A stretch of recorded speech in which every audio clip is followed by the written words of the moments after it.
Bonjour, vidéo T012D2, toujours sur les Nikon professionnels. Cette fois-ci, on va parler du Nikon F2.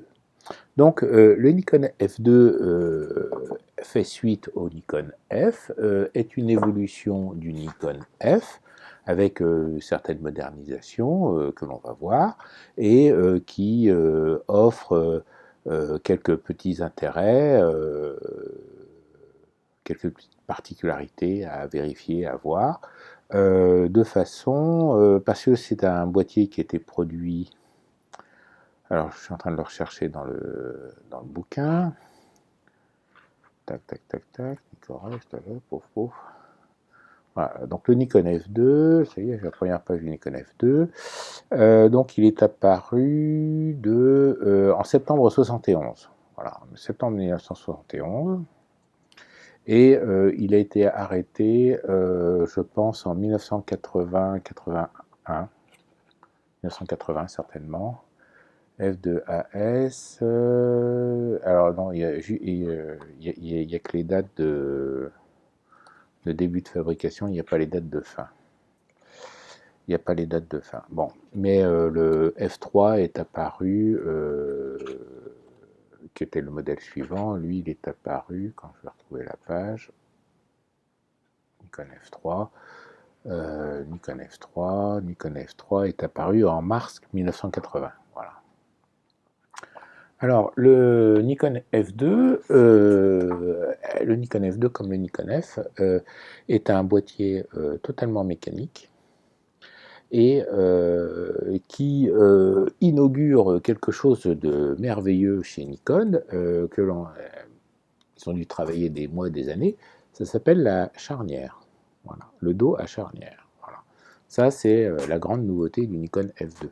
Autre grande nouveauté du Nikon F2, c'est que maintenant, la pile du posemètre, est intégrée au boîtier.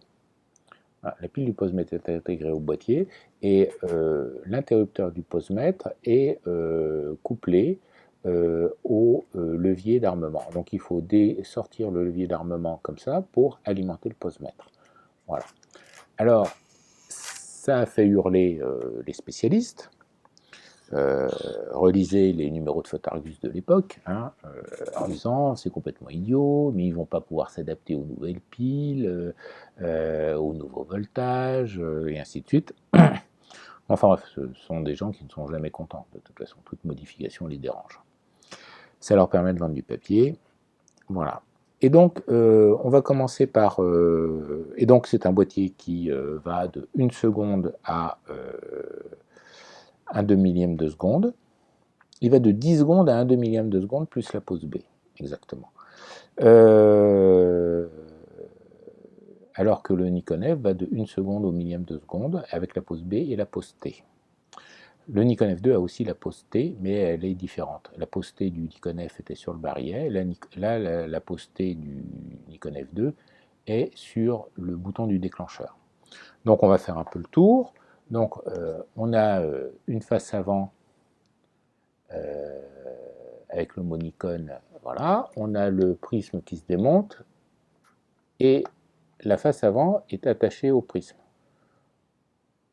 Les mêmes qui ont gueulé pour le problème de la pile ont gueulé en se disant ouais mais c'est un scandale, ça ne va pas, on ne va pas pouvoir monter sur notre Nikon F2 le prisme FTN du Nikon F. Et donc tu comprends Coco, si tu as deux boîtiers et que tu as un posemètre qui en rate, tu peux toujours... Non. Voilà. Donc il y a quand même des changements. On a toujours la griffe porte-flash du Nikon F, ça n'a pas changé. Et donc du coup, là, je vais vous en parler un peu plus. Et puis, on a le barillet de vitesse avec toujours des vitesses en vert, un petit trait rouge cette fois-ci, des vitesses en blanc. On n'a plus la petite fenêtre qui était devant avec les synchronisations. On a le compteur automatique qui apparaît. On a le bouton du déclencheur à 3 positions. L pour log, T pour T, pour la pause T, et au milieu pour l'usage normal. On n'a plus la position A et R de avance et rembobinage. Et dessous, on a cette fois-ci le couplage du moteur, le bouton de rembobinage, pour quand on va rembobiner la pellicule, le déclencheur du moteur, l'attache du trépied, la trappe pour les piles, et là, on a la clé d'ouverture du dos. Voilà. Donc, on a toujours une clé d'ouverture du dos. Donc, on tourne pour ouvrir le dos. Voilà. Il est très important, si vous achetez un Nikon F2 sur eBay, de vérifier que la clé est en place, parce que quand on va utiliser le Nikon F2 avec son moteur, il va falloir démonter cette clé, et donc il est possible que toujours des gens qui vendent morceau par morceau les appareils, ils vendent à part le moteur et le boîtier, mais ils oublient de remettre la clé d'ouverture du dos sur le boîtier, ce qui rend le boîtier inutilisable. Alors ça rend le boîtier inutilisable pour deux raisons. Parce que déjà, vous ne pouvez pas ouvrir le dos pour mettre une pellicule dedans, c'est quand même gênant. Et s'il faut enlever cette clé pour monter le moteur, c'est que le moteur a une partie qui rentre dans l'appareil pour assurer le rembobinage électrique du moteur. Voilà. Alors c'est le cas du moteur MD1 et MD2. MD1 et MD2. Le moteur MD3, lui, n'utilise pas cette particularité-là et ne nécessite pas le démontage de la clé.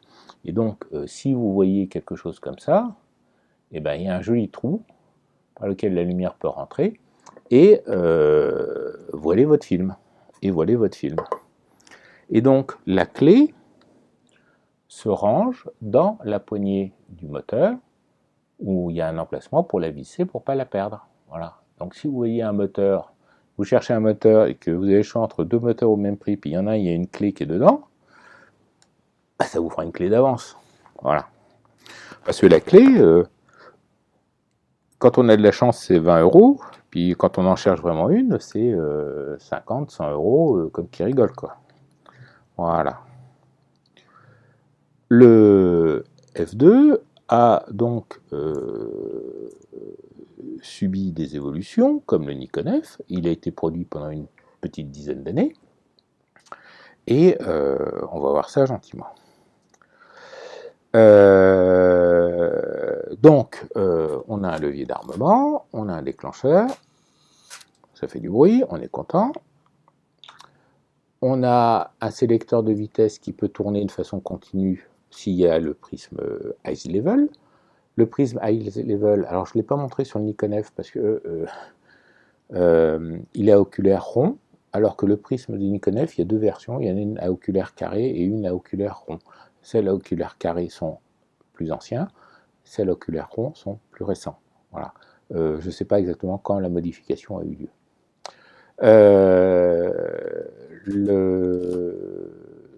Le petit trait rouge correspond à la synchro X, qui du coup est à 1/80e de seconde, alors qu'elle était à 1/60e de seconde sur le Nikon F. Donc il y a eu une petite amélioration à ce niveau-là, et on monte au 2 millième de seconde. Les vitesses vertes au-delà de la vitesse de synchro flash, sont utilisables en position intermédiaire. Les vitesses blanches, non. Voilà.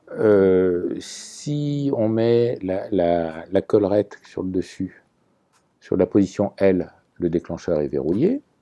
Si on met le barillet de vitesse sur la pose B, on appuie, ça s'ouvre, on relâche, ça se ferme. Si on met la collerette sur la pose T, barillet pose B, collerette pose T, on appuie, ça s'ouvre, et pour refermer, il faut actionner ça. Voilà. Si on met pose B sur le barillet de vitesse, pose T sur la collerette, et que l'on utilise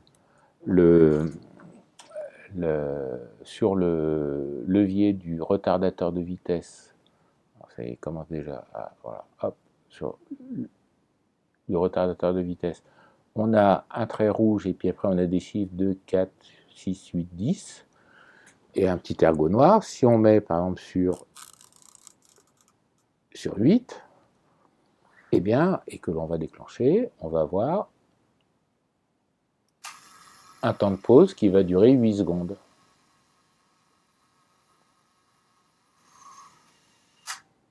Voilà. Et là, pour le coup, il suffit de réarmer, il n'y a pas à manipuler le truc de T. Voilà. Donc on a vu toutes les vitesses. C'est pratique à utiliser. Voilà. Si vous faites de la macro ou des choses comme ça, vous avez volontiers des temps de pause de 1 seconde, 3 secondes, 6 secondes. Et on peut mettre n'importe quelle position entre 0 et 8 secondes. Entre 2 secondes et 10 secondes. Puis après, on fait ça au chronomètre et au déclencheur souple. On a le testeur de profondeur de champ. Donc, vous voyez le petit ergot qui bouge avec le bouton. Ça, c'est pour tester la profondeur de champ. Si on appuie et qu'on tourne le levier, on peut relever le miroir. Alors, c'est un peu plus souple que sur le Nikon F et tout ça. Alors, on peut le relever et le rabaisser à n'importe quel moment, hein, bien sûr. C'est plus destiné à utiliser des comment ça s'appelle, des objectifs particuliers comme les fisheyes et le 21 mm de l'époque du Nikon F qui était trop proéminent et rentrait et donc nécessitait de relever le miroir avant de mettre l'objectif. Plus que pour faire pour éviter les vibrations au déclenchement. C'est un boîtier qui est particulièrement bien équilibré et qui ne vibre pas. Voilà. Donc il n'y a pas de souci, il n'y a pas de nécessité de relever le miroir pour essayer de gagner des vibrations. C'est le cas du Nikon F2, du F3 et du F4. Voilà. Le F5, j'ai jamais tellement testé pour vérifier, mais particulièrement dans le cas du F3, il vibre moins avec le miroir que quand vous demandez le relevage du miroir. Voilà. Parce que il y a un balancier à l'intérieur qui est censé compenser le mouvement du miroir. Et quand vous relevez le miroir, le balancier, lui, il fonctionne, mais pas le miroir. Et donc, du coup, il crée des vibrations plus qu'il n'en supprime. Voilà. Et donc ça, c'est le prisme DE1, qui est le prisme dit Ice Level, niveau d'œil, voilà, qui est le prisme de base. Alors, je l'ai en chromé et ça existe aussi en noir. Voilà. Il y a alors la seule variation que j'ai vue moi au cours des années sur le boîtier, la seule variation qui est visible et que j'ai vue, alors il faut que je trouve le boîtier qui va bien pour vous montrer ça. C'est une variation sur le. Ouais, tiens, c'est marrant parce que. Je ne vais pas pouvoir vous le montrer, mais je suis sûr parce que c'est un truc que j'avais remarqué. Je me suis dit, tiens, c'est bizarre. Il y avait ça.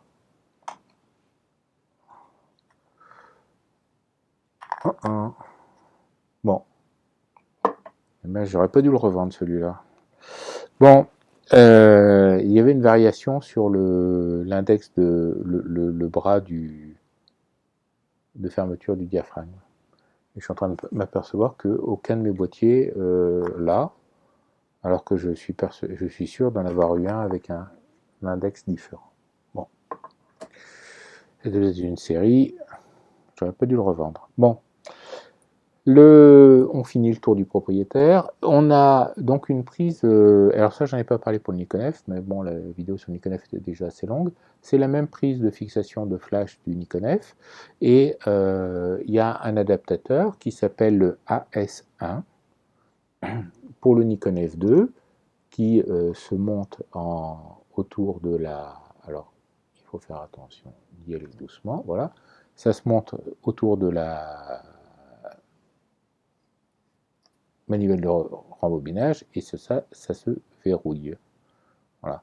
Cette AS1 est utilisable sur le Nikon F aussi. Voilà. Et les flashs du Nikon F2 s'utilisent sur le Nikon F. Alors, du temps du Nikon F, il y avait des adaptateurs. Alors, c'est à lui seul, alors non, j'en ai pas oublié, à lui seul un sujet de collection parce que il y a différents modèles. Il y a différents modèles. Là, moi j'en ai 3 différents, mais en fait, il y en a 7 ou 8 modèles différents faciles, avec des... Alors, c'est du magnifique plastique de merdique, et donc, et alors ce qui est intéressant, c'est qu'ils n'ont pas tous les mêmes possibilités de synchronisation, euh, indépendamment des époques. Indépendamment des époques. Parce que par exemple, celui-là qui est avec la gravure, avec le logo Nippon Kogaku, on a la synchro centrale pour le flash électronique et on a la synchro pour les flashs des télémétriques. Voilà. Celui-là qui est juste marqué Japan sans autre bazar, n'a pas la synchro centrale. À la synchro centrale aussi. À la synchro centrale aussi. Voilà. Et par exemple, celui-ci, voilà, donc c'est marqué Nikon en bas, il y a le F en haut cursif là. Ben lui, il n'est pas avec la synchro flash centrale. Voilà. Et ces bidouilles-là se montent aussi sur le Nikon F2. Voilà. Le Nikon F2 inaugure un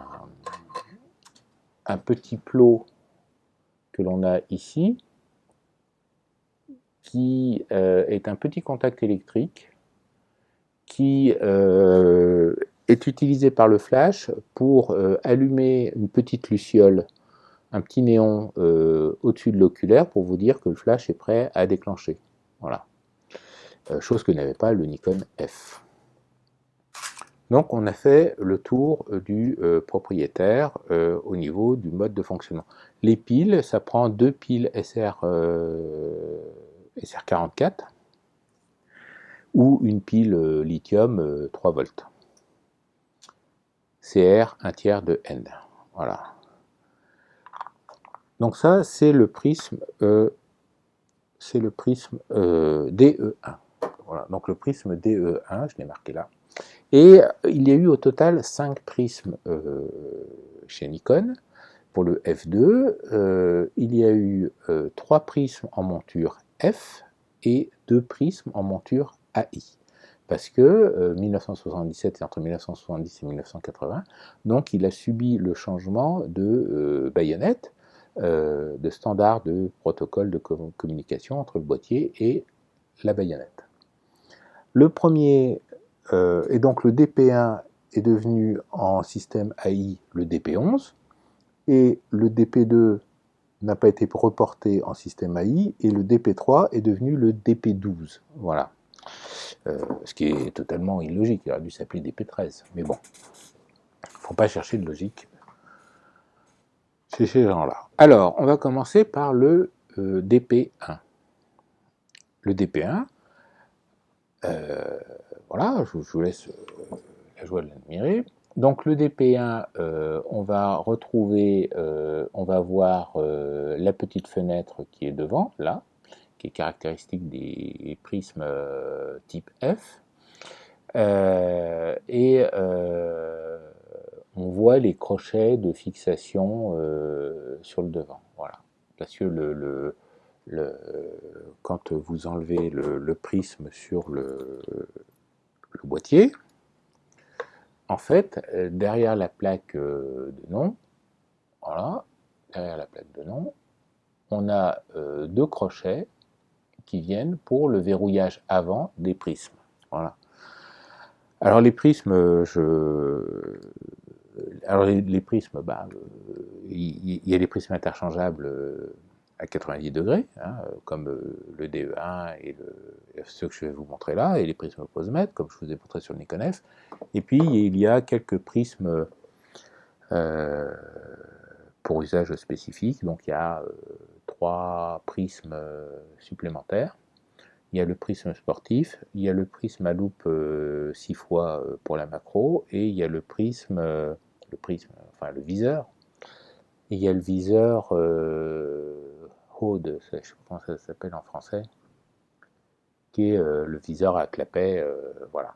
Et donc, alors il se trouve que, bien que collectionneur et Nikon F, je n'ai pas tous les prismes, je n'ai pas tous les viseurs, mais je ferai certainement au niveau du F3 un récapitulatif des viseurs. Donc, voilà, ça va me permettre de vous dire, allez voir la vidéo du F3 pour les viseurs, parce que il y a encore moins à dire sur le F3 que sur le F2 et que sur le Nikon F.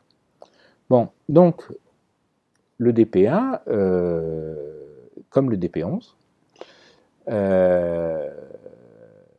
se manipule, se démonte comme ci. Donc on a le bouton de déverrouillage du viseur sur le boîtier, et on a le levier, et on a le levier de déverrouillage du viseur sur le boîtier. Déverrouillage du boîtier sur le viseur, pardon. Voilà. Flames au point coco. Voilà. Et donc ce levier, on doit, il est là, on doit l'enfoncer pour la sécurité et le tourner. Et ça fait agir les griffes en bas. Alors je ne sais pas si on les a vues tourner. Voilà, elles s'écartent un peu, hein, c'est très... Voilà. Et donc, et derrière, c'est comme sur le Nikon F, ça pousse les griffes chromées qui sont dans le puits. Donc il faut faire le mouvement avec les deux. Donc avec le pouce gauche, on déverrouille, on déverrouille sur le boîtier. Avec le doigt là de la main droite, on déverrouille sur le prisme et on réussit à sortir sans bazar. D'accord? Pendant que je fais ouvert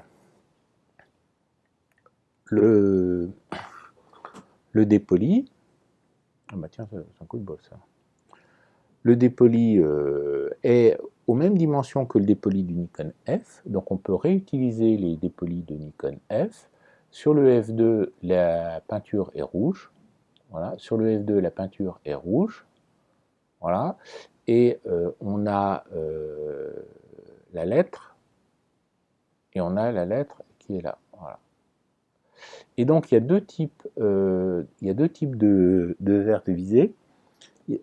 À peinture rouge, il y a ceux peints en rouge et ceux qui sont peints en rouge avec un point rouge. Alors, je sais que j'en ai. Par contre, je ne sais pas sur quel boîtier il est. Voilà. Et ceux à point rouge sont un peu plus lumineux que ceux sans point rouge, et ceux à point rouge correspondent à la génération du Nikon F3, du point de vue de l'élément. Parce que du Nikon F5 au Nikon F, l'élément optique qui est dedans est le même en dimension et en puissance dioptrique. Il n'est pas forcément le même du point de vue de la qualité du plastique, de la transparence, de la finesse de la gravure de la lentille de Fresnel. La grosse différence, c'est la gravure de la lentille de Fresnel. Alors je sais que j'en ai un, mais c'est pareil, je ne sais pas dans quel boîtier il est. Les premières versions qui sont avec la peinture blanche, la lentille de Fresnel est avec un pas vraiment très très visible.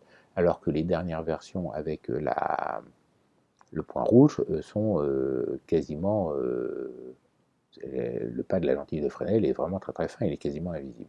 On a toujours les deux petits ergots, les deux petits crans sur le côté, et comme pour le Nikon F, on le met incliné comme ça, on le fait tomber, on appuie le bouton et ça tombe dedans. Voilà.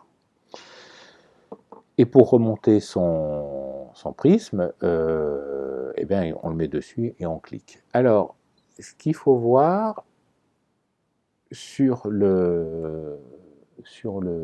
à l'intérieur ici, c'est qu'il y a un point vert. Voilà. Il y a un point vert. Alors il peut y avoir un point vert, il peut y avoir un point rouge, il peut y avoir pas de point. Et ça correspond aux 3 générations de prismes DP1, suivant qu'ils aient une piste graphitée ou une piste spiralée. Et donc, parce qu'à l'intérieur, il y a une piste potentiométrique, et il y a eu plusieurs générations de pistes potentiométriques, et les dernières versions, donc il y a eu une modification avec le point rouge habituel, et il y a eu une deuxième modification, et ça doit être le point vert. Donc ça doit être, entre guillemets, la 3e version de la piste potentiométrique qui est dedans. Or, une des faiblesses de ces prismes posemètres du Nikon F, toute version, et du DP1 et DP11, c'est la piste graphitée, c'est la piste potentiométrique. Et qui est alors Gérard Métro qui sait de quoi il parle quand il parle de réparation de Nikon F, me disait mais je n'ai quasiment jamais changé de ma vie. J'ai toujours réussi, juste en les nettoyant, à réussir à obtenir un bon contact. Voilà. Et jamais réellement à changer la pièce. Donc si vous avez votre aiguille qui joue la breloque quand vous jouez sur le diaphragme ou sur la vitesse, eh bien ça veut dire simplement que votre prisme a besoin d'un nettoyage. Voilà. Donc c'est pour ça que vous allez chez Rolex, chez Photosufren, et vous allez trouver facilement l'artisan pour vous faire ça. Voilà. Mais il faut aller faire ça chez quelqu'un de sérieux. Il ne faut pas aller faire ça chez le gars sympa du forum qui a dit mais moi je te fais ça sans problème. Il faut des gens qui ont les outillages nécessaires pour démonter, les produits qui vont bien, les lubrifiants qui vont bien. Pas les mecs qui font ça sur leur table du salon. Le boîtier, puisqu'on a enlevé le prisme, eh bien, on va trouver les plots de conduction électrique d'alimentation du prisme. Donc il y en a un qui est entouré de noir à votre gauche, à votre droite, pardon, et il y en a un qui est à la masse. Donc celui-là il est à la masse et l'autre il est isolé, bien sûr isolé. Voilà. Bon, et donc on remonte le bousin comme ceci, on met dessus, on met bien en face, et on tourne le barillet de vitesse jusqu'à temps qu'il on tourne le barillet de vitesse du prisme jusqu'à temps qu'il s'enclenche sur le boîtier et est entraîné par le boîtier. Bien sûr, quand on a le prisme posemètre, on perd la rotation continue entre la pose B et le demi-ème de seconde. Voilà. Mais bon, c'est un épiphénomène. Pour alimenter le prisme, il faut dégager le levier d'armement. Et à ce moment-là, donc comme pour le Nikon F, on a une vue en haut de ce qui se passe de l'aiguille du galvanomètre. Et quand on appuie sur le petit bouton chromé, on a le test de pile qui nous dit que l'aiguille vient au milieu et que, alléluia, votre pile est bonne. Voilà. Les toutes premières versions de DP1 et tout ça n'ont pas l'échancrure sur le côté qui permet de voir l'aiguille au repos. Voilà. Ça, c'est la grande nouveauté 1971 ou un truc comme ça, et que l'on a aussi en bas dans le posemètre. Alors, voilà, on va monter un objectif dessus. Et donc, dans le viseur, on a cette fois-ci, alors dans le Nikon F, l'aiguille était en haut, et dans le Nikon S2, dans le Nikon F2, pardon, l'aiguille est en bas, et puis on a un rappel de la vitesse et du diaphragme à gauche et à droite de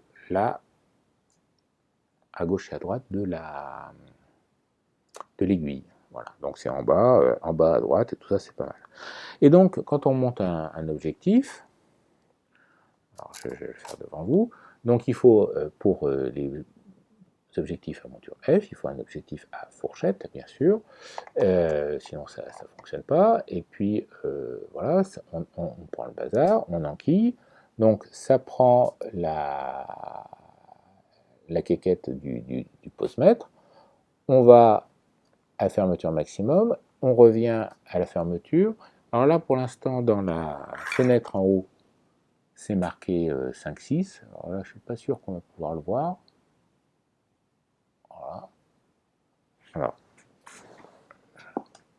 Voilà. Donc c'est marqué 5-6. Voilà, c'est marqué 5-6. Et je vais continuer à faire tourner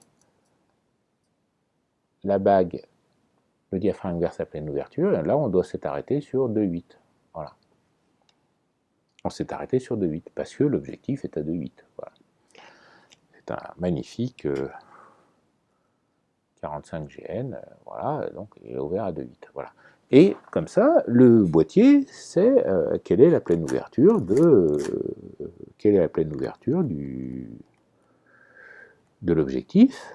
Et donc, si je ferme le diaphragme de cran, eh ben, il sait que j'ai fermé le diaphragme de 2 crans. Voilà. Et donc là, et donc en bas, je vois mes, comment ça s'appelle, mon diaphragme et ma vitesse changer quand je tourne et quand je tourne. Voilà. Alors sur celui-là, il y a un petit accessoire qui s'appelle le AR1. Voilà, petit accessoire qui s'appelle le AR1, voilà, qui est déclencheur rapide. Voilà. Alors si vous envoyez votre boîtier à réviser, vous l'enlevez avant parce qu'ils ne vous le rendront pas parce que si on tape dedans, on bousille la colonne de déclencheur. Voilà. S'il y a un choc important qui prend dedans, ça bousille le déclencheur, donc ils n'aiment pas ça, et donc afin de vous faire comprendre, ils ne vous le rendent pas. Voilà. Ce qui est quand même assez désagréable, parce que d'abord ça coûte cher. Et donc grosso modo, quand vous envoyez un boîtier à réviser ou un truc comme ça, bah, vous le donnez le plus à poil possible. Vous gardez tous vos petits caches, tous vos petits accessoires, vous envoyez pas la sangle et ainsi de suite, de façon à ce que lui ait moins d'emmerde quand il va démonter pour réparer. Donc voilà à peu près tout ce qu'on pouvait dire sur ce prisme-là. Et comment dire, la bague de vitesse. Alors, coco, voilà, hop, voilà. Et donc au-dessus, on a un petit ergot, on a une petite marque rouge sur laquelle on marque la sensibilité, et puis on a le correcteur d'exposition qui est gravé en noir autour. Voilà, et bah, on soulève, on tourne et on abaisse, voilà, donc pour mettre, par exemple là je vais le mettre sur 100 ASA, pouf, voilà, et il est sur 100 ASA, voilà.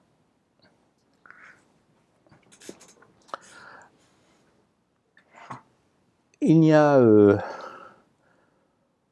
eu aucune modification au niveau de la fixation des prismes sur la génération du F2. Donc, on va passer de prisme en prisme. Alors, je vais garder ce boîtier-là, et puis on va changer les prismes, et on va chercher le prisme suivant. Voilà. Tac.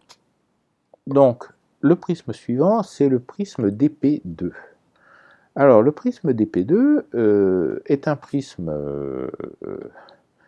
alors, c'est le prisme réputé pour bouffer les piles le plus... c'est le plus gourmand des prismes de Nikon F2. Voilà. Donc, il est mal aimé pour ça, et c'est aussi pour ça qu'il n'a pas été, à mon avis, qu'il n'a pas été... alors, on va jamais discuter ensemble les choses. Voilà, tac. Hop, voilà. Ouais. Voilà, c'est bon. C'est bon, il est content. Bon. On démonte l'objectif. Voilà. Hop. Voilà. Donc le prisme DP2. Voilà. Alors le prisme DP2 il est beaucoup plus imposant que le DP11.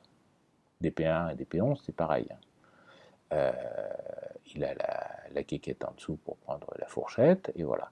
Et donc, on a une espèce de boursouflure là-haut, et puis on a ce système-là bizarre qui apparaît avec des connecteurs électriques dessous, un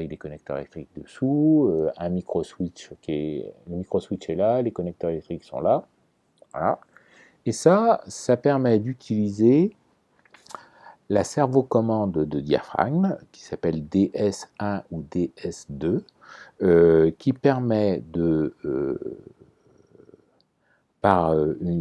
qui se monte sur la face avant du boîtier, et donc c'est quelque chose qui vient se connecter sur le prisme, et puis qui occupe toute cette partie-là, et ça vient se visser sur la prise de synchroflash, qui est filetée.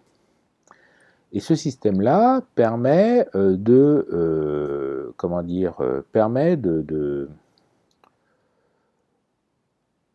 tourner la bague de diaphragme à votre place, et donc de faire un automatisme type S en tournant la bague de diaphragme.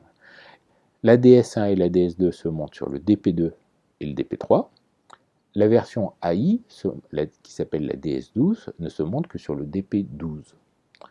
Et on ne peut pas monter une DS1 sur un DP12 et on ne peut pas monter une DP12 sur un DP2. Voilà, c'est incompatible.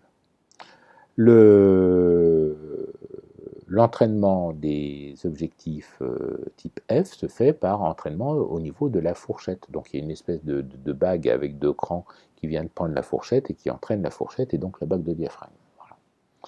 Le montage de l'objectif se fait comme pour le DP11, comme pour le DP1, pardon. Donc on met l'objectif, on attend que ça fasse la mise au point, on met l'objectif,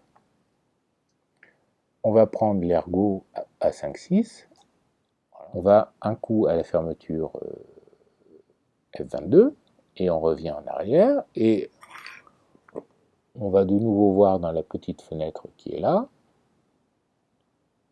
voilà, quand il aura pris la lumière et qu'il aura fait la mise au point, le chiffre changer de 5,6 à F2. Voilà. Et ça s'est mis sur F2,8, impeccable. Voilà. Et donc là, vous savez que votre objectif est couplé au posemètre et que la mesure sera bonne. Ce posemètre n'est pas aiguille comme le DP1, mais il est à diode. Voilà. Alors, ça va pas être évident à voir. Ça va pas être évident à voir. Voilà. Et donc les diodes, on les voit sur le dessus. Voilà. Et donc il y a deux diodes. Voilà. Tac, tac. Hop, hop. J'allume une, j'allume l'autre. Et le temps d'exposition, l'exposition est correcte quand les deux diodes sont allumées également.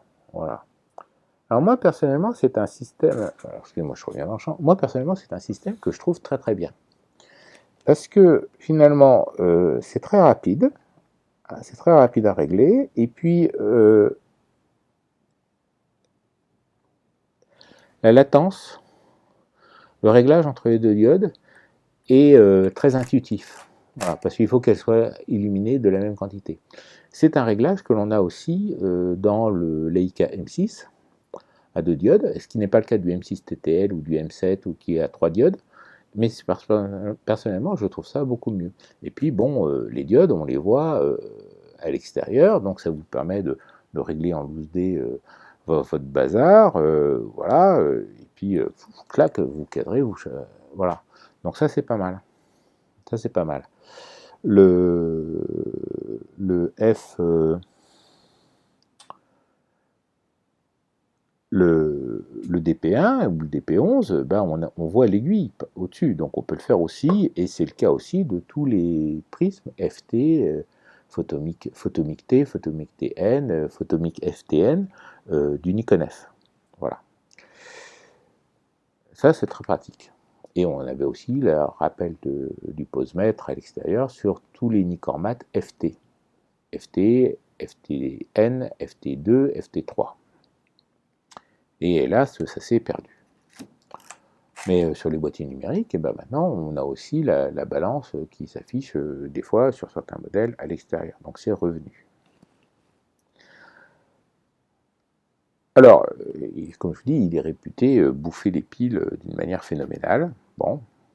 Alors, il a aussi deux, trois petites particularités, ce posemètre. Donc, il peut accepter la servocommande de diaphragme. La servocommande de diaphragme, je vous déconseille de mettre le doigt là-dedans, parce que il fonctionne avec un accumulateur spécifique. Il n'existe pas de pile de remplacement, il faut vraiment utiliser cet accumulateur-là. Et bah, il y a de fortes chances que les accumulateurs soient morts, quoi. C'est des choses, ça a été arrêté de fabriquer en 1980. Oui, 1980. Donc, ouais, les accumulateurs qui ont 40 ans qui fonctionnent encore, c'est pas tous, hein. Bon. Euh, Alors, il offre une particularité qui est de pouvoir. Alors, le DP1 et le DP11 sont limités au temps de pause de 1 seconde, 2 secondes. Quand vous mettez le barillet sur la pause B, c'est comme si vous aviez 2 secondes. Donc, ils sont capables d'équilibrer la balance d'exposition pour un temps de pause de 2 secondes. Le DP2 et le DP3 et le DP12, eux, vont pouvoir faire des mesures jusqu'à des temps de pause beaucoup plus longs qui vont jusqu'à 10 secondes. Et donc, pour ce faire, alors on va dégager ça.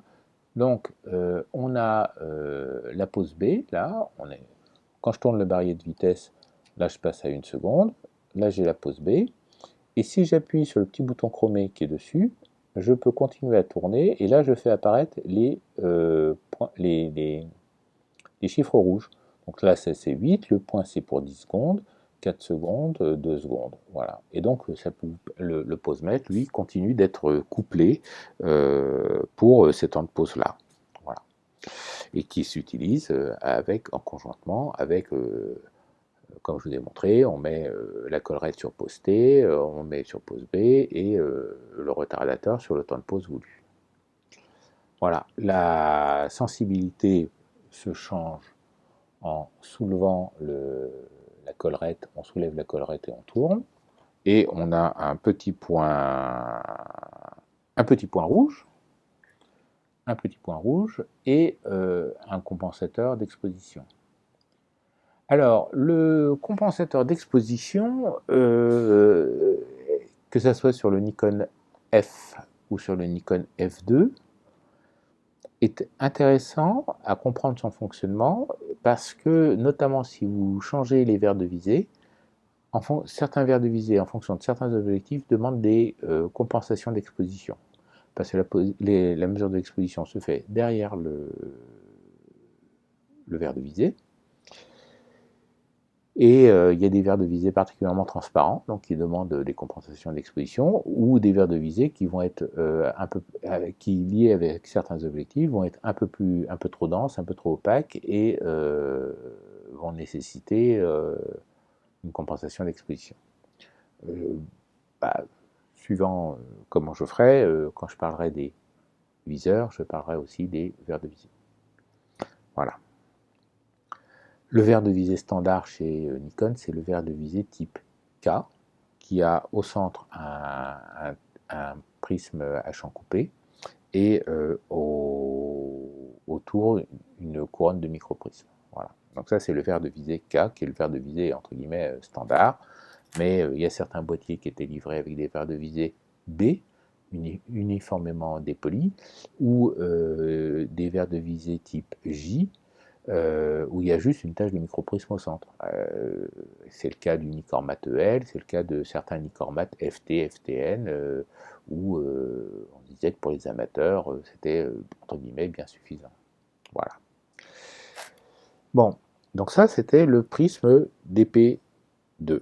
Donc pour l'enlever, on a le même bouton que sur tous les prismes, c'est le même bouton. On pousse, on tourne, et après on déverrouille à l'arrière. Voilà. Alors là, j'ai lâché. Voilà. Donc c'est un vrai test psychomoteur pour le monter, et je vais le remettre sur son boîtier à lui. Voilà. Voilà. Et quand on le met, on vérifie qu'il est bien verrouillé à l'avant. Voilà. Donc s'il n'est pas bien verrouillé à l'avant, il lève du nez et ça pose problème. Le troisième prisme, alors cette fois-ci, je ne l'ai pas en version F, mais je l'ai en version AI. C'est le prisme DP3 ou DP12. Voilà. Parce que bon, on ne peut pas tout avoir. Hein. Hop. hop, hop, hop, hop, voilà, hop, voilà. C'est bon, c'est dedans. Zoup. Donc le prisme DP, alors là c'est un DP, c'est un DP12, voilà. Alors bah, tiens, je fais une connerie, j'aurais dû vous le montrer. Alors, on va enlever l'objectif. Donc il est, voilà. Alors, donc c'est le DP12 et c'est marqué AS ici, AS ici. Sur le DP11, c'est marqué A. Voilà. Il y a le petit ergot entraîné par le diaphragme qui est là, mais qui peut s'éclipser en cas de besoin pour monter des objectifs des objectifs de monture F par exemple, il faut l'éclipser. Voilà. Et pour le faire réapparaître, on a le petit bouton strié qui permet de le faire réapparaître. Voilà. Si il est éclipsé, voilà, fait un coco. S'il est éclipsé et que l'on monte un objectif quand même. Alors, je vérifie ce que je vais dire. Voilà, bah, c'est pas de bol. Celui-là, ça marche. Alors, voilà. Donc,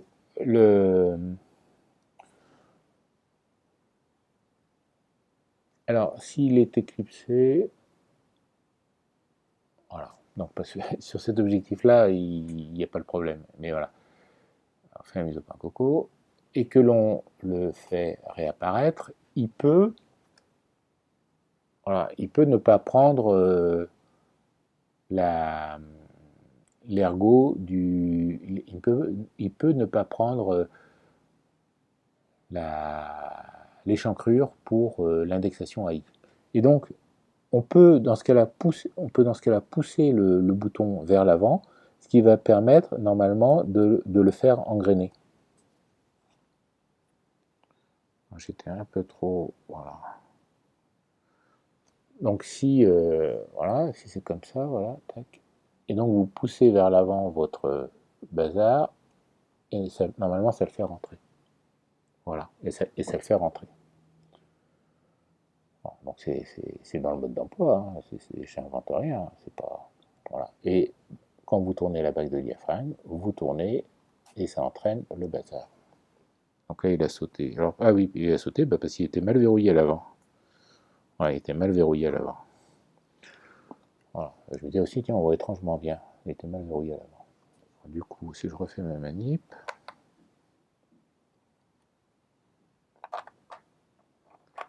hop, voilà. C'est pour ça qu'il rentre bien. Donc voilà, donc, tiens, c'est bizarre. Donc, l'ergot, là, je l'ai rabattu, et si je pousse, et ça prend dans le bazar, et voilà, et ça embraye comme il faut. Voilà. Et donc là, je l'avais mal verrouillé à l'avant, donc j'ai réappuyé là-dessus pour bien le verrouiller à l'avant. On a toujours l'acheté de saloperie de boursouflure là pour utiliser la servo-commande, cette fois-ci DP12, hein, uniquement la DP12, avec les deux petits contacts électriques et puis l'interrupteur qui est au bout du doigt. Là, voilà. Alors celui-là, hélas, il n'a pas le. Alors il a une balance à 3 positions. Parce que moi je reviens dans le champ, voilà, tac, tac, tac, voilà. Donc, ce sont des diodes à l'intérieur, comme le DP3, comme le DP2, ce sont des diodes à l'intérieur, mais cette fois-ci, elles n'apparaissent pas en permanence à l'extérieur. Voilà. Et donc, pour le faire apparaître, voilà. Alors, pour faire apparaître la diode à l'extérieur, ah oui, tiens, j'en ai pas parlé. Donc, sur le dessus, donc c'est le bout de cuir qui s'est décollé, hein, mais ça c'est un épiphénomène, on a un bouton à glissière qui est là. Alors ce bouton à glissière là permet d'allumer la diode, pour tester la pile. Ça, c'est le testeur de pile. Si vous utilisez l'obturateur d'oculaire, ici, vous allez pouvoir voir allumer la diode quand vous êtes à la bonne exposition et voir ainsi si votre temps de pause est correct. Alors là, on n'a que la diode centrale qui s'allume, donc on ne sait pas dans quel sens tourner comment s'appelle, la bague de diaphragme, mais c'est mieux que rien. Voilà. Mais pour que ça fonctionne, il faut verrouiller le bazar. Alors, je revérifie sur le DP2. Le DP2 n'a pas de testeur de pile. N'a pas de testeur de pile parce que si une diode s'allume, c'est qu'il y a assez d'énergie. Voilà. Donc ça ne vous permet pas de prévenir, d'anticiper quoi que ce soit, chose comme ça. Et c'est un peu dommage. Bon. Donc voilà. Donc moi, j'ai beaucoup utilisé le F2 DP12. Ça a été pendant très longtemps mon boîtier principal. C'est pas mal, c'est sympa. Je préfère le système à 2 diodes que le système à 3 diodes que je trouve trop... Il y a trop d'incertitudes au niveau de la diode centrale. Et en diapositive, c'était... il y a un demi-diaph, sur le truc comme ça. Donc en diapositive, c'était un peu, comment dire, sujet à erreur. Bon, sachant que la diapositive, quand on a 2 diapositives côte-côte sur la table lumineuse, un tiers de diaph, on réussit à le voir, quoi. Un tiers de diaph, on le voit. Moins, on le voit pas.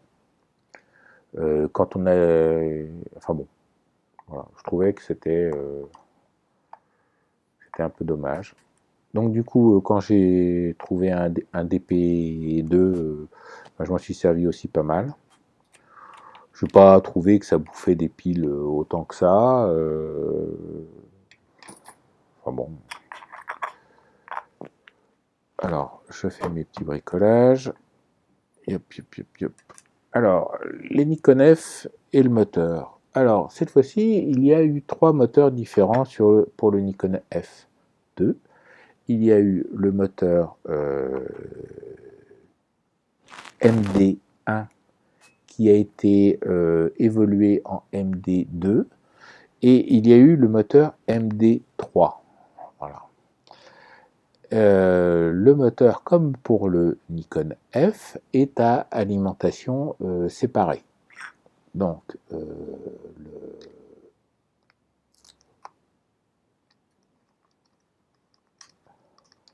est à alimentation séparée. C'est-à-dire que cette fois-ci, on a, voilà, hop. Donc, ça c'est le moteur. Ça, c'est l'alimentation. Le antidérapant blanc, c'est moi qui l'ai mis pour éviter que ça dérape. Et le moteur, on doit sur la lentille, tant pis. Donc le moteur se dévisse comme ceci. Il n'y a la grande nouveauté du F2, c'est qu'on peut mettre n'importe quel moteur sur n'importe quel boîtier.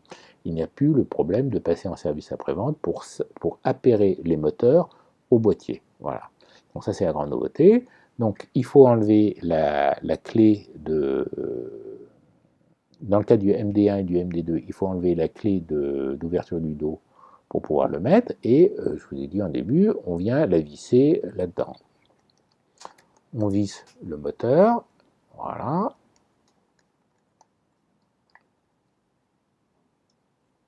Alors, moi j'ai un MD1.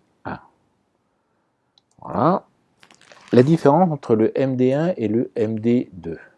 Donc j'ai le MD1. Le MD1 n'a... Alors le MD2, qu'est-ce que le MD2 a en plus? Le MD2 a une plaque ici avec deux contacts électriques pour arrêter le rembobinage électrique avec le dos MF3 qui est prévu pour arrêter le rembobinage électrique de façon à laisser l'amorce apparente. Ça c'est une. Il y a une diode rouge quelque part sur ce panneau-là qui s'allume en rouge quand le moteur fonctionne, ce qui vous permet, si vous avez votre appareil photo à 50 mètres avec une télécommande, de voir qu'il déclenche. Voilà, grosso modo, ça sert à ça. Les composantes que l'on peut voir sur la face arrière. Donc ici, on a une molette avec un compteur que l'on peut tourner que dans un seul sens. Voilà. On a le bouton que l'on pousse et que l'on lève vers le haut, qui remet le compteur à 0 et qui permet de débrayer le boîtier pour le rembobinage.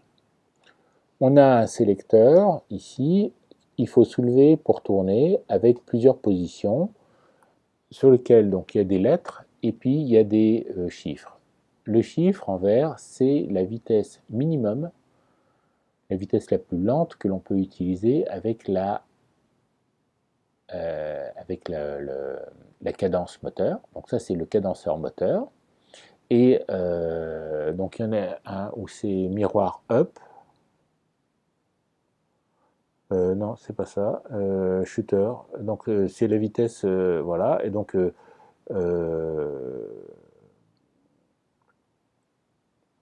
voilà. Donc il y a Fram en blanc. Ça rappelle. Il faut aller voir le mode d'emploi pour savoir à quelle lettre correspond quelle cadence moteur, sachant que la cadence moteur est fonction de l'alimentation. Voilà. Ensuite, on a un deuxième levier qui est ici, on a un bouton là, et puis on a un levier qui permet d'embrayer le système de rembobinage électrique. Voilà. Après, on a un levier que l'on tourne, que l'on soulève et que l'on va tourner et qui va nous permettre, quand on arrive en butée, alors c'est un peu raide à ouvrir, voilà, ça dépend des boîtiers, et ça nous permet d'ouvrir le dos. Voilà. Et donc du coup, on va voir la quéquette qui rentre dans le boîtier. Voilà. C'est pour ça qu'il y a un trou. Voilà. Donc si vous n'avez pas le moteur, vous avez un trou quand même qui est fait pour faire passer le bras est rembobiné. Alors bien sûr, ça fonctionne très bien à condition que votre bobine de comment s'appelle de film ait l'écran nécessaire au rembobinage de l'autre côté. Voilà. Donc suivant votre fabricant de film, il y a des films qui ne fonctionnent pas. Alors, sous la semelle, on a 5 connexions. Alors, les connexions, c'est M. Nikon qui les a fait. Et le petit fil d'étain que vous voyez, ça c'est moi qui l'ai mis. Ce petit fil d'étain, quand on fait la connexion dans ce sens-là, en faisant bien attention de ne pas rentrer en contact avec les autres, va vous permettre de shunter le compteur de vue qui est à l'arrière. Voilà, le compteur de vue qui est à l'arrière. Ce compteur de vue qui est à l'arrière est un compteur qui est un compte à rebours, de façon à arrêter le moteur électrique avant d'arriver à la fin du film, pour éviter d'arracher la pellicule en fin de film. Voilà. Il se trouve que ça me dérangeait, j'aimais pas, et j'ai trouvé la connexion pour le faire. Cette connexion que j'ai faite, c'est ce que fait le dos 250 vues. Le dos 250 vues qui lui a fait 250 vues, alors que le compteur il s'arrête à 36 vues. Voilà. L'alimentation électrique. Il y a 2 alimentations pour le moteur de Nikon F2, et ces 2 alimentations vont indifféremment sur n'importe quel des 3 moteurs. On a la MB1 et la MB2. La MB1 est une alimentation à 10 piles AA. Donc on a un petit bouton sur le dos, on tourne suivant la flèche et des portes s'ouvrent. Voilà. Et des portes s'ouvrent. Voilà. Et cette porte-là ne s'ouvre pas au-delà de 1. Et il y a à l'intérieur des porte-piles MS1. Voilà. Si vous achetez un moteur et qu'il n'y a pas les porte-piles MS1, vous êtes dans la merde, parce que ça fait partie des petites saloperies que tout le monde recherche, parce que si vous ne les avez pas, ça ne fonctionne pas. Et donc si vous laissez les piles dedans et que ça coule et qu'elles sont bousillées, eh ben, vous êtes dans la merde. Et il en faut deux. Il en faut deux. Et donc on met 10 piles là-dedans. La MB1 a existé en deux versions. La version la plus courante a un testeur de piles ici avec un galvanomètre. Et les toutes dernières versions a un testeur de piles à diode, avec deux diodes. La MB2 utilise 8 piles. Alors, j'en ai pas. C'est en fait les conteneurs de piles des flashs de l'époque. Et donc on a deux clips, on a deux portions striées de côté, on appuie, et pouf, il y a le porte-pile qui sort, et c'est le même porte-pile que les flashs. Voilà. Et c'est le même porte-pile que les flashs, comme le SB15 ou SB17. Donc le porte-pile de la MB3 est relativement facile à trouver. Alors je ne me souviens plus quel code il a, ça doit être le MS2 ou quelque chose comme ça. Mais voilà. Et donc du coup, ça fait un joli bruit de machine à coudre. Alors je vais vous faire ça. Alors donc et alors une fois de plus, on se dit bon bah ils sont bien les ingénieurs chez Nikon, mais ils réfléchissent un peu à ce qu'ils font. C'est la grande nouveauté du F2 sur le F, c'est on met les piles dans le boîtier et on met un interrupteur dans le boîtier pour le posemètre. Ouais, bon, d'accord, c'est très bien ça. Et donc pour le moteur, rien. Pour le moteur, parce que finalement le moteur, il saurait que l'obturateur est ouvert ou il saurait que le miroir est en haut, parce que l'obturateur est en train de déclencher, qu'il n'avancerait pas, que finalement ça serait bien. Parce que là le boîtier est complètement mécanique, hein, c'est encore de l'horlogerie à l'intérieur. Mais derrière, dessous, là on a mis un moteur qui a quand même de la patate, parce que quand vous lui mettez 15 volts. 10 fois 1 volt 5, ça fait 15 volts. Hein, donc c'est pas mal. Et ça vous pose pas de soucis. Voilà. Donc ils ont pensé à mettre des contacts électriques pour le posemètre, mais ils n'ont pas mis de contact électrique sur le mouvement du miroir, par exemple, ou sur le mouvement de l'obturateur, de façon à synchroniser, cadencer le moteur électrique. D'où le sélecteur de cadence qui est derrière, pour dire, ben voilà, je veux tourner à telle cadence parce que mon temps de pause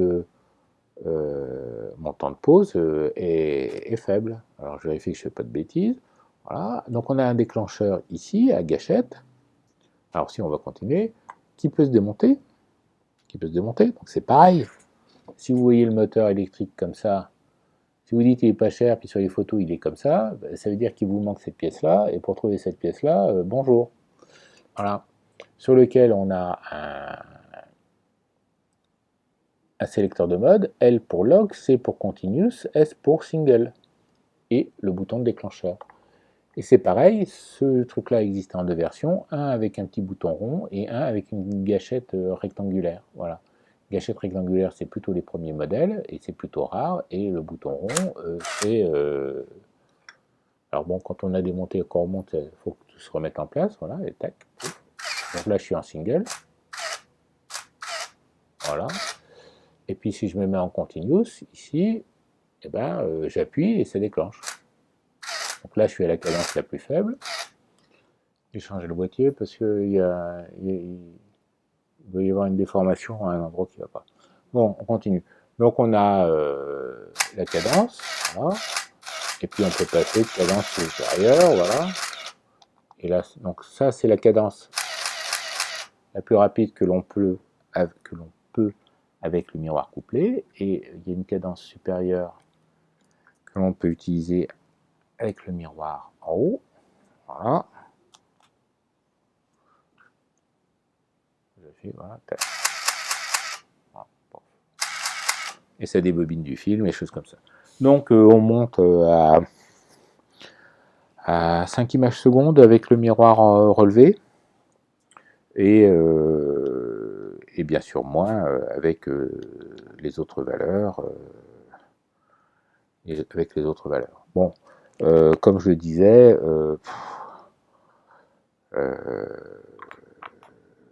au prix du film, au jour d'aujourd'hui, est-ce qu'on va réellement s'amuser est-ce qu'on va réellement s'amuser à faire des cadences moteurs, à faire du film avec des cadences moteurs? Donc moi, ça c'est ce moteur-là, je l'ai depuis 1986. Voilà, 1986. Ça, je l'ai collé quand j'étais au Glénan, quand je suis allé en Norvège en 1988. Alors, vous voyez, même pas, en 87. Voilà, donc, bon, c'est un amusement.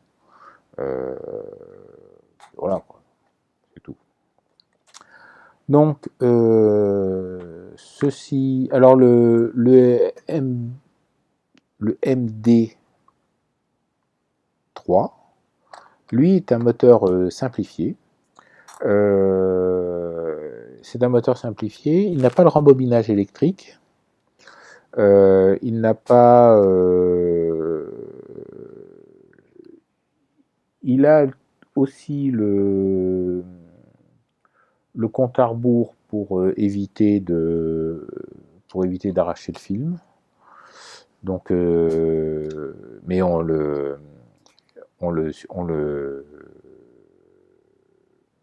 supprime, mais on le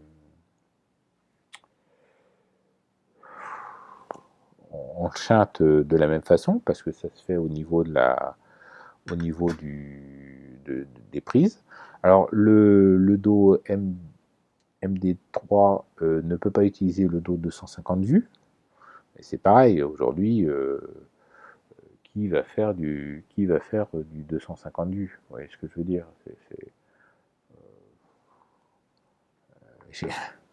Par hasard sur eBay, j'ai trouvé la comment s'appelle la Spire qui permet de développer 250 vues. Sincèrement, bon, j'ai pas trouvé la cuve, mais j'ai trouvé la Spire. C'est quand même le plus compliqué. Sincèrement, je saurais même pas comment faire sécher 10 mètres de film. C'est ce que je veux dire. Bon. Donc, même moi, au niveau de l'amusement, qu'est-ce que je vais en faire? Vous voyez ce que je veux dire? Ça fait un joli truc à mettre à mettre dans la vitrine dans le salon, et puis c'est tout, basta, quoi. Mais si c'est pour utiliser,